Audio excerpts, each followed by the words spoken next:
নমস্কার, welcome to মেটা থেকে এটা আমাদের প্রথম পডকাস্ট। আজকে আমরা এমন একটি টপিক বেছে নিয়েছি যেটা আপনি সকলেই এর সাথে রিলেট করতে পারব। এই সমস্যার জন্য কোনো চিকিৎসকের পরামর্শের প্রয়োজন আছে কিনা জানার জন্য আমাদের সঙ্গে আছেন বিশিষ্ট চিকিৎসক doctor Debashis Basu. Welcome sir. নমস্কার। বারবার টয়লেটে যেতে হচ্ছে, এটা কি আমাদের কোনো সমস্যা নাকি শুধুই অভ্যাস?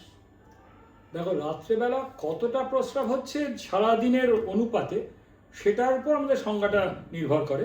আমরা বলি নকটার্নাল পলিউরিয়া। সেটা হচ্ছে তোমাদের মতো ইয়াং যারা, তারা যদি সারাদিনের যে পরিমাণ প্রস্রাব হচ্ছে সেটা 20%-এর বেশি রাত্রেবেলা শোয়ার পরে পাস করে ইউরিনটা। আর আমাদের বয়সী যারা বুড়োরা, অ্যাবাভ 65, তারা যদি অ্যাবাভ 33%, মানে 1/3 of the total urine output through out the 24 hours এটা হয়, তাহলে এটা সংজ্ঞা অনুযায়ী নকটার্নাল পলিউরিয়া। ধরো 3 লিটার আমরা ইউরিন পাস করি সারাদিনে। তোমারটা 500 ml রাত্রেবেলা কেবল শোয়ার পরে পাস করছো, আমি 1200 ml পাস করছি। তাহলে তোমারটা কিন্তু 600-র নিচে, তাহলে নকটার্নাল পলিউরিয়া নয়। আমার কিন্তু 1000-এর উপর, 1/3-এর উপর, তাই জন্য আমারটা নকটার্নাল পলিউরিয়া। আমি তাহলে আজ শুরুতে যেই সমস্যাটার কথা বললাম, যেটা আমার আপনার বা প্রায় অনেকেরই সমস্যা, সেটাকে তাহলে চিকিৎসার পরিভাষায় নকটার্নাল পলিউরিয়া বলছি। একদম। আচ্ছা, তাহলে এর কারণগুলি কি কি? এর অনেক কারণ হয়। প্রথম কথা বলি, বয়সজনিত কারণে আমাদের সকলের শরীরে অ্যান্টিডাইউরেটিক একটা হরমোন বেরোয়। সেটা পার্টিকুলারলি রাত্রেবেলায় অ্যান্টিডাইউরেসিস, মানে পেচ্ছাপ করতে দেবে না, সেইটার জন্য কাজ করে। তো বয়সকাল দেখা যায় যে সেটা কমে যাচ্ছে। অনেকে নাক ডাকছে, ঘুম হচ্ছে না, তাদের একটা হার্ট থেকে অ্যাট্রিয়াল নাট্রিউরেটিক পেপটাইড বেরোয়, সেটাও কিডনির ফ্লাশিংটা বাড়িয়ে দেয়। যাদের হার্ট ফেলিওর তারা ডায়াবেটিক খায়, ওই অ্যান্টি ডায়ালিসিস বললাম, সেটা পেচ্ছাপ করতে দেয় না। ডায়ালিসিস হচ্ছে পেচ্ছাপ করে হার্টের লোডটা কমায়। ক্যালসিয়াম চ্যানেল ব্লকার, প্রেশারের জন্য ওষুধ আছে, সাইকিয়াট্রিক ওষুধ আছে, SSRI, বিভিন্ন কারণ আছে জানো যার জন্য এগুলো হতে পারে। তো সেই কারণেই যার নকটার্নাল পলিউরিয়া হচ্ছে, সংজ্ঞা অনুযায়ী যদি দেখে যে তার বয়স অনুযায়ী তার 33%-এর বেশি, সে কিন্তু ডাক্তারের পরামর্শ অবশ্যই করবে, এবং সেই অনুযায়ী আমরা ধাপে ধাপে তাকে কিছু জিনিস বোঝাতে পারবো, তার জন্য চিকিৎসা ব্যবস্থা নিতে পারবো, কিছু অ্যাডভাইসও দিতে পারবো। যেটা মনে হচ্ছিল অভ্যেস, সেটা কিন্তু আর অভ্যেস থাকবে না, সেটা থেকে সে বেরিয়ে আসতে পারবে।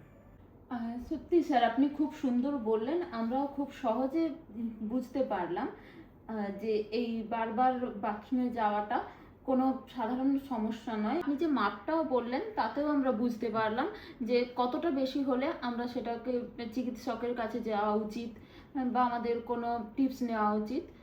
তো আপনি যদি দর্শকদের জন্য বা আমাদের জন্য যদি কিছু টিপস দেন, যেটাতে আমরা কালকে থেকে আজকে রাতটা খুব ভালোভাবে ঘুমোতে পারি। বাহ, খুব ভালো বললেন। বলি, প্রথমটা হচ্ছে 2-3 ঘন্টা আগে ঘুমানোর প্ল্যান করেছো 10টায়, তাহলে 7টা, 7:30টার মধ্যে তুমি যা খাবার দাবার জল টলগুলো খেয়ে নিয়ে তারপর আর জলটা খেও না। মানে সেই পানীয় বস্তুটা তো আবার কিডনি দিয়ে ফ্লাশ করে প্রস্রাব তৈরি করবে।